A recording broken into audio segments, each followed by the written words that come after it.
Um, okay, so the talk for today is tropical fever with CNS dysfunction, and I'm sure you know the number of etiologies which could produce this is really very large, and therefore what I've adopted for this afternoon is a case-based approach. So the patient is, doctor, are you sure it is dengue encephalitis? My cousin who was being treated for dengue died of. So the doctor says, don't worry, when I treat a patient for dengue, he dies of. So this really tells what are the challenges in making the diagnosis as well as managing very difficult cases to treat. And if you look at the etiology of an encephalitic syndrome, I'm not using the word encephalitis in the conventional way, but something which is producing drowsiness, mental changes, abnormal behavior, and so on in the context of an acute febrile illness, can have all these causes. And as I said, the dengue as well as cerebral malaria are important causes, as we heard Ram Subramaniam telling us about it. And if you really see, there are so many more. At the same time, as clinicians, we tend to divide this into meningitis, encephalitis, but let me tell you that there is a lot of overlap between them. And although these entities have to believe are monotype compartments, they aren't.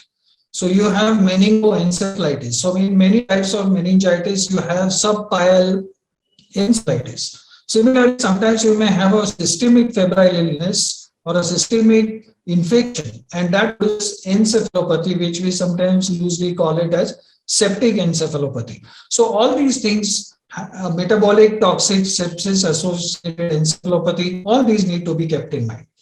So what is the way out? Obviously, a thorough and repeated history examination is very important.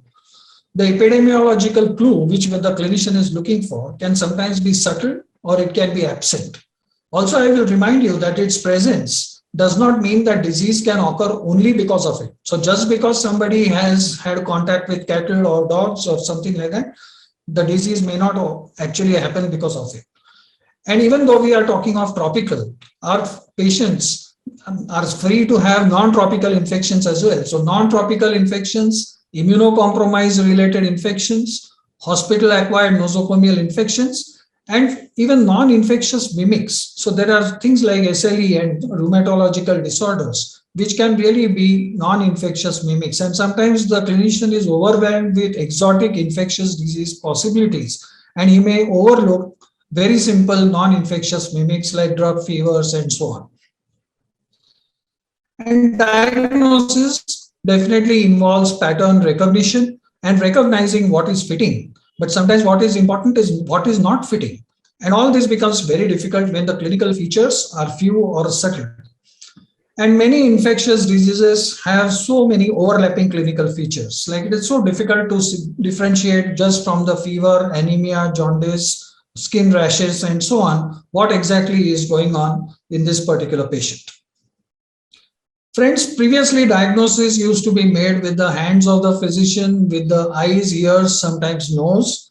And today we have diagnosis which is made by complex scanners, by doing multiplex PCR panels, by doing histopathology, by doing genetic testing, including whole genome sequencing, and so on. So something has lost on the way, and I think that something is definitely the clinical sense, the ability to take a good history, and so on.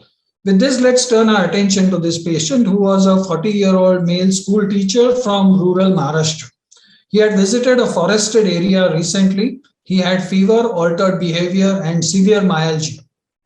There was no response to antibiotics and antimalarials over the last 10 days. And you've seen all these kinds of rashes which this patient had, including palms and soles. And you have this subconjunctival hemorrhage and a hint of jaundice there.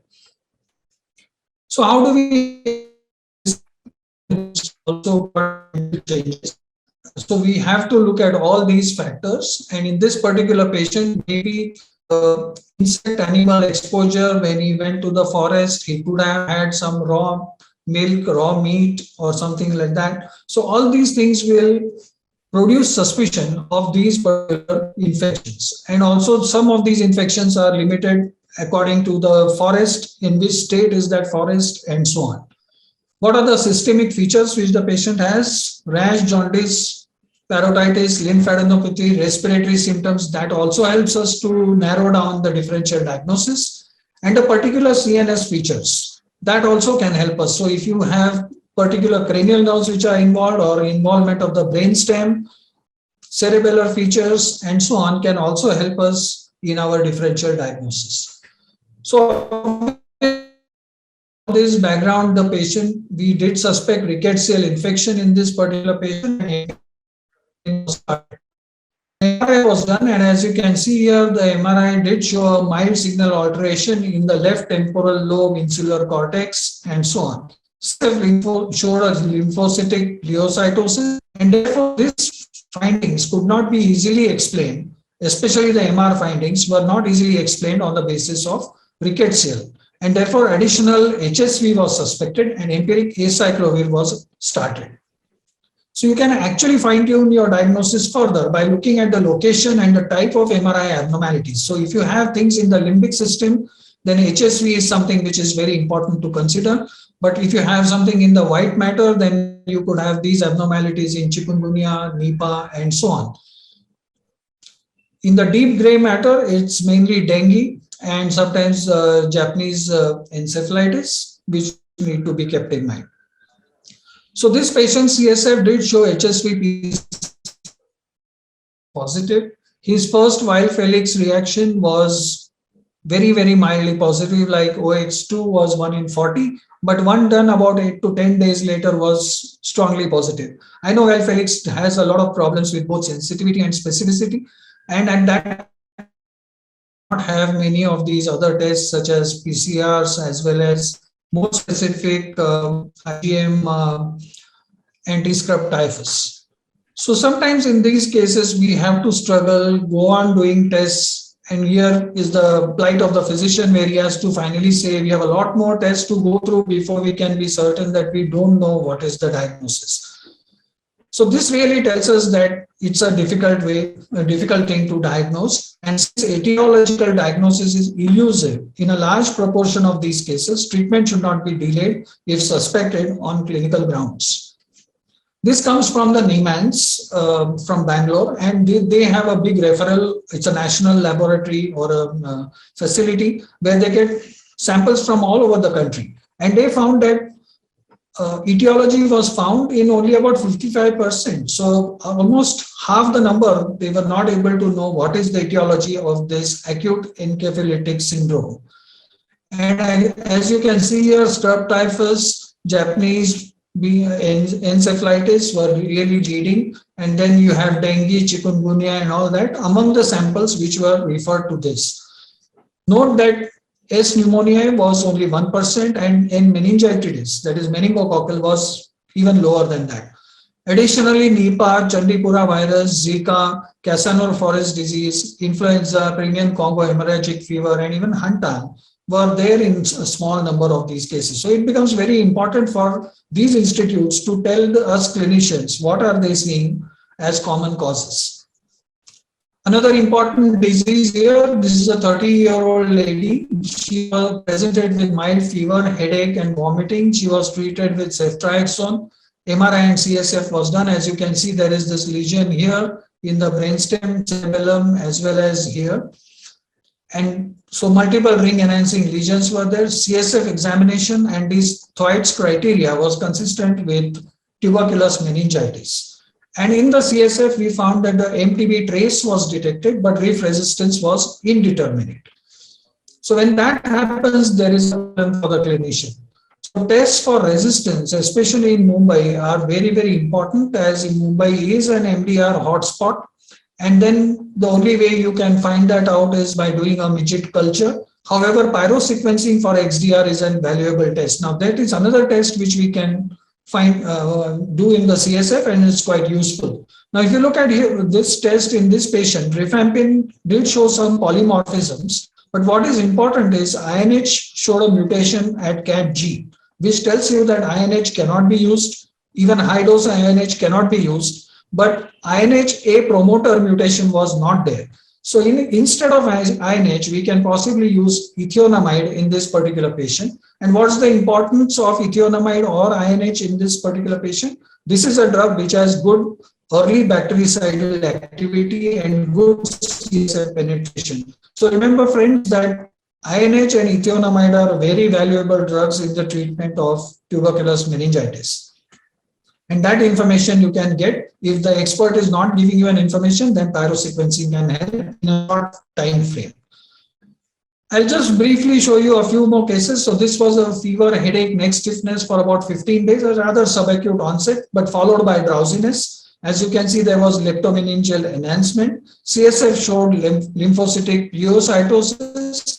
CSF multiplex PCR, which we often do nowadays, was negative. So this effectively ruled out common bacterial and even cryptococcal etiology here. Expert MTB ultra was negative, but let me tell you again that that does not effectively rule out TB.